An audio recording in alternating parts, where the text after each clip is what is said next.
Penting saya utarakan ke jenengan. Ada orang kumpul kebo, singkat cerita, kumpul kebo lelaki sama perempuan. Suatu saat Nabi dikasih tahu sama tetangganya, ya Rasulullah, orang yang biasa kumpul kebo itu sekarang sudah nikah. Jawabannya Nabi unik. Alhamdulillah, kira-kira gitu kalau bahasa Indonesia. Qad kharaja min sifahin ila nikahin. Dia sudah keluar dari tradisi zina, sekarang dia sudah dengan kehormatan nikah. Maksudnya gini, kalau malam Senin dia belum nikah, kumpulnya kan masih kumpul kebo bertahun-tahun gitu. Paginya dia nikah, malamnya kumpul sudah kumpul sunnah karena sudah nikah. Jadi sama seperti tadi. Kalau dia belum melafadzkan kalimat tauhid, ya statusnya dia kafir. Sekali melakukan kalimat tauhid, ya statusnya dia muslim atau mukmin. Sama. Ketika hubungan intim tanpa nikah namanya sifah perzinaan. Sekali nikah ya namanya sunnah. Jadi semudah itu. Dan Nabi tidak tanya macam-macam. Mau ngendikan qad kharaja min sifahin ila nikahin. Sudah keluar dari tradisi sifah menuju nikah. Pertanyaannya gini, kenapa enggak disyaratkan ini itu untuk nikahnya? Misalnya macam-macam. Ya sebetulnya syarat itu pasti ada, cuma begini loh. Orang yang ingin menghentikan keburukannya harus kamu katakan sah sekarang juga. Karena kita mengesahkan penghentian keburukan.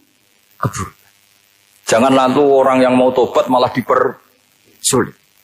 Jadi misalnya la ilaha illallah, kamu belajar makhraj dulu, bila-bilanya lah benar. Belajar bahasa Arab dulu. Ya kacau. Apalagi saya persiapkan seremonialnya dulu, nanti di masjid di syuting supaya satu Indonesia tahu yang Islamkan saya itu kayaknya yang engkek malah repot lagi. Ini penting saya utarakan supaya clear. Jadi saya ulang lagi, al-ibratu bi umumil lafzi la bi khusus sabab. Allah ya enggak apa-apa cerita Nabi Musa, cerita Nabi Isa, cerita misalnya begini, bolehkah orang soleh itu jadi raja? Jawabannya harus bilang boleh. Karena Allah pernah menfigurkan tokoh soleh yang bernama Sulaiman dan Daud. Dan beliau adalah raja. Ketika Imam Syafi'i ditanya, bolehkah orang Islam tidak kawin? Ya asal dia ada zina ya boleh. Karena Allah menyebut hamba yang soleh dan sebagian mereka tidak nikah. Yaitu Nabi Yahya dan Nabi Isa. Yaitu wasayyida wa hasura wa nabiyya minas sholihin.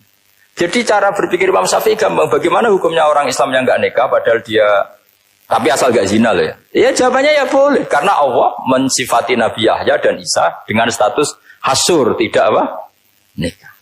Bolehkah seorang soleh jadi raja? Ya boleh. Daud dan Sulaiman itu seorang soleh dan jadi raja.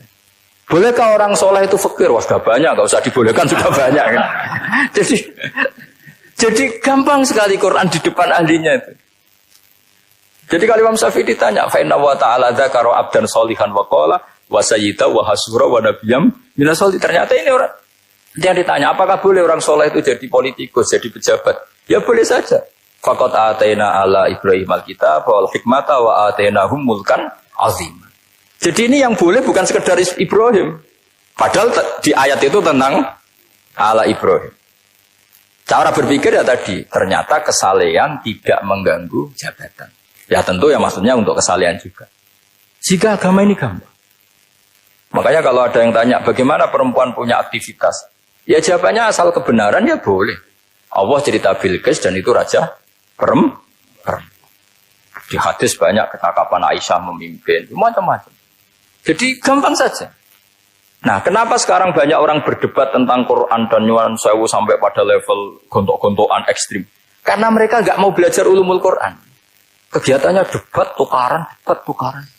Yang bingung kita, yang waras ngalah lah kira-kira gitu. Ini nggak pernah ngaji Quran, gegernya. Ya kacau.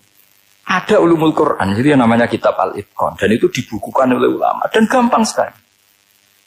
Pernah ya Sayyidina Umar ketika Futuhat, beliau sudah Futuhat itu mengalahkan musuh-musuh Islam yang memusuhi Islam. Perlu dicatat, musuh-musuh Islam yang memusuhi Islam. Karena kalau yang tidak memusuhi Islam nggak boleh musuhi juga ya. Singkat cerita ditanya, kenapa kita tidak tasakuran besar-besaran, kita kan sudah menang. Padahal disambut sedemikian rupa. Jawabnya Umar apa? Inna wa ta'ala qad ayyara qauman faqala adhabtum thayyibatikum fi hayatikumud dunya wastamta'tum biha. Allah itu mengkritik kelompok kaum yang dalam hidupnya itu foya-foya. Maka saya akan mengurangi poya-poya itu supaya saya menyisakan jatah poya-poya saya sampai di surga. Nanti orang kafir ketika dimasukkan neraka di antara taubehnya Allah. Taubeh itu ya semacam kayak disalahkan gitu. Adhabtum thayyibatikum fi hayatikumud dunya, jatah-jatah kenikmatan kamu, salah kamu habiskan di dunia. Sehingga kita harus pernah pas enak-enaknya tidur, tahajud, wiling-wilingan, ngurangi jatah. Sayyidah Aisyah tuh cantik sekali, tapi sudah turu mujur di depan Nabi, Nabi tetap sholat. Kalau sampai istrinya tidak cantik saja, nggak pernah tahajud. Itu masalah besar, itu Aisyah itu kenangannya Aisyah. Saya ini kurang cantiknya. Sampai Nabi kalau sholat digoda tidur di depannya, masyhur. Wa ana mu'taridotun, saya tidur malang di depan Nabi. Nabi kalau berdiri sikilnya aku tak glojorno, kalau Nabi mau sujud tak ingkretno. Nabi terus saja tahajud. Dan saya yakin itu sunnah, tidak ada yang niru itu. Aisyah loh, bukan yang Saudah, Aisyah. Di semua riwayat itu, kalau Saudah kan mungkin, wah pantesan Saudah kan gitu. Ini Aisyah. Terus ada cerita lagi, betapa Rasulullah memang Nabi betul.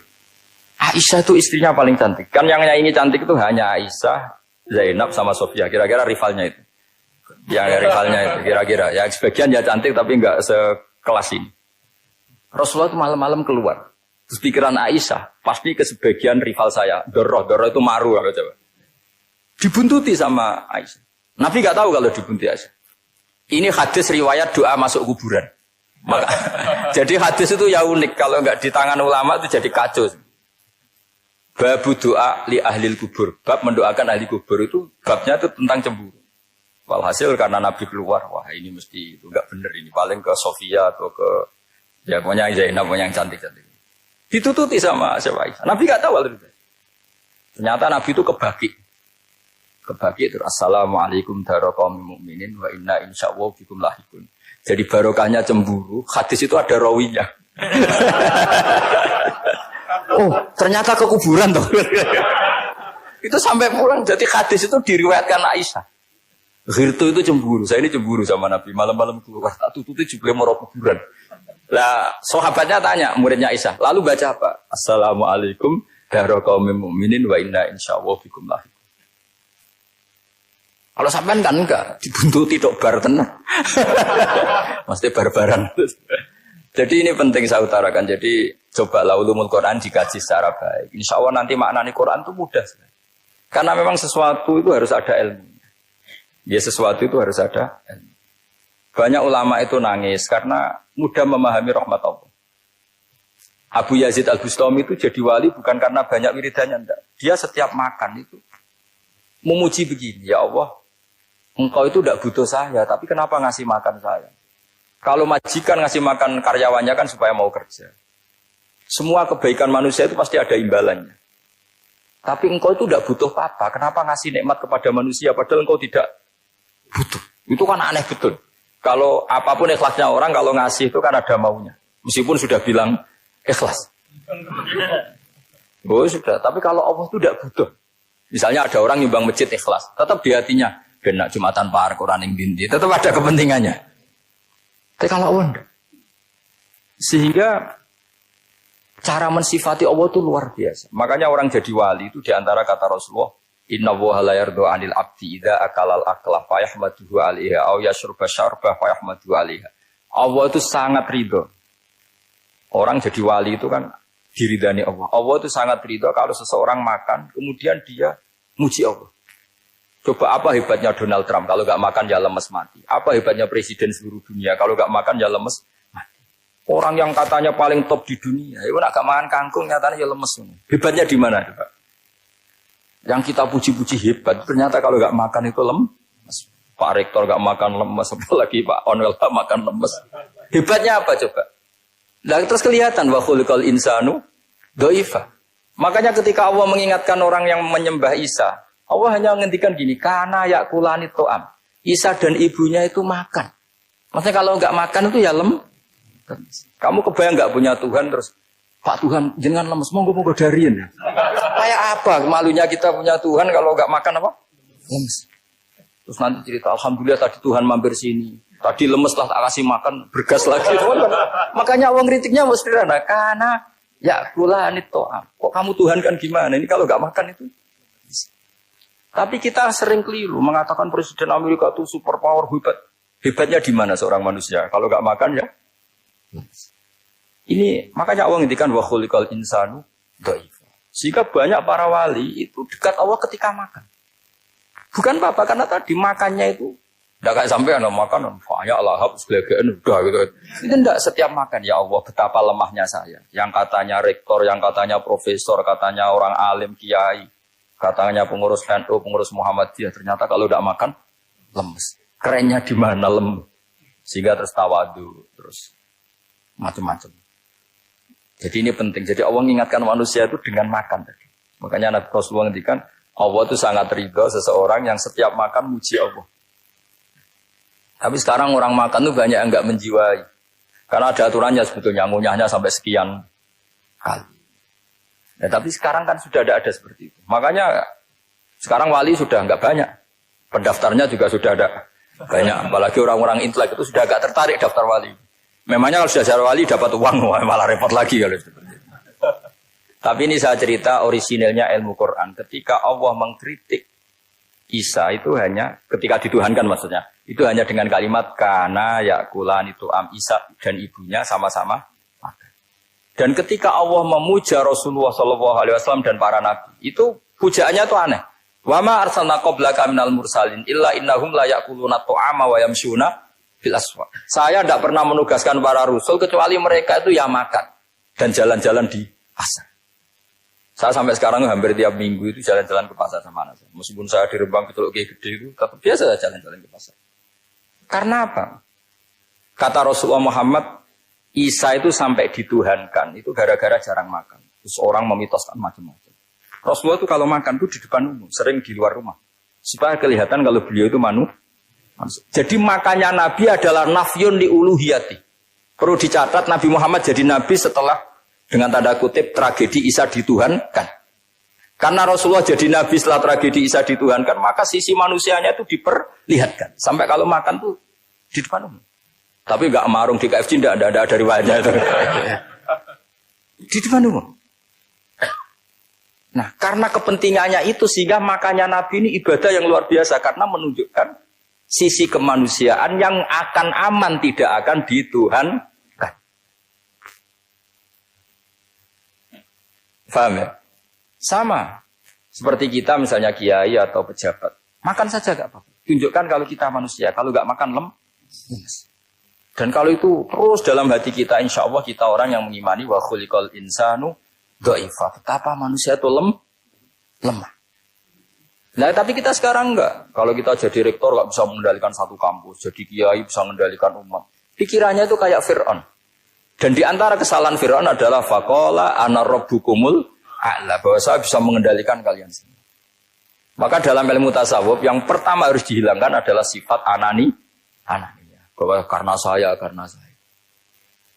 Tapi kalau orang mau jadi wali atau orang dekat Allah, kenapa saya sering menyebut kata wali? Sebenarnya khazanah wali itu ada di Quran. Ala inna awliya Allahi la khaufun alaihim walahum yahzanun. Cuma orang kota senangnya bakas intelektual. Wong desa senangnya bakas wali. Akhirnya banyak orang yang enggak wali modus pura-pura wali terus nipu orang. Jadi sama-sama ada korban.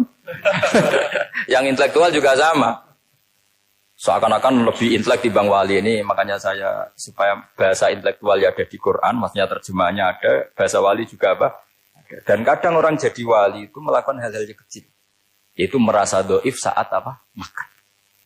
Merasa doif saat makan. Karena tadi, paling mudah menafikan ketuhanan seseorang adalah nyatanya kalau nggak makan lemes. Paling mudah mendoifkan manusia yang katanya presiden superpower pun kalau nggak makan lemes. Apa artinya kehebatan manusia yang sehatnya bergantung nasi satu mangkok? Kerennya di mana coba? Presiden kondang bisa pengaruh seluruh dunia. Jajalnya gak mangan sedino. Lemes. Berarti hadar rojul lelaki ini bergantung satu mangkok nasi. Hebatnya di mana juga? Makanya ada seorang raja angkuh datang ke seorang ulama. Saya raja bisa mengendalikan dunia. Kata ulama, tanya gini.